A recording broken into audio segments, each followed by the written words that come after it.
My name is Balázs Holzer from Budapest, Hungary, and welcome to my course on Introduction to SQL and MySQL. So first of all, let me tell a few words about myself. I'm working as a software engineer at a multinational company, and my main interests are algorithms, data structures, and artificial intelligence. So what you are going to get from this course? We are going to talk about several topics. First of all, we will talk about the theory behind databases. So what are the crucial differences between database languages and database management systems? What are the data structures behind databases and so on? Then we will talk about the fundamentals of table manipulation, how to create a database table, how to change the structure of a database table. We are going to talk about how to remove a given database table and so on.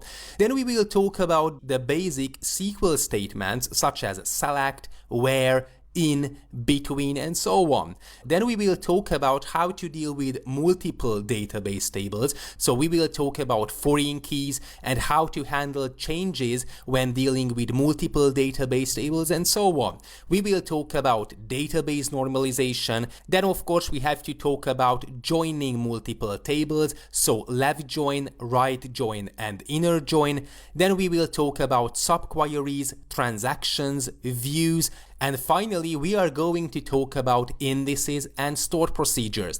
What's extremely crucial that because I am a huge fan of algorithms and data structures, there are several lectures on data structures.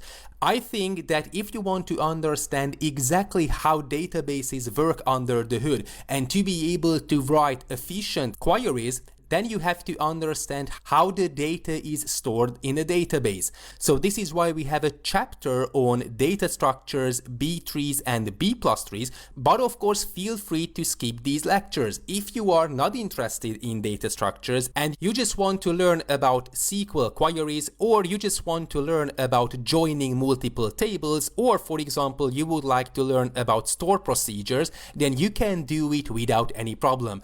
Okay, so the chapters are more or less independent of each other. Thanks for joining my course.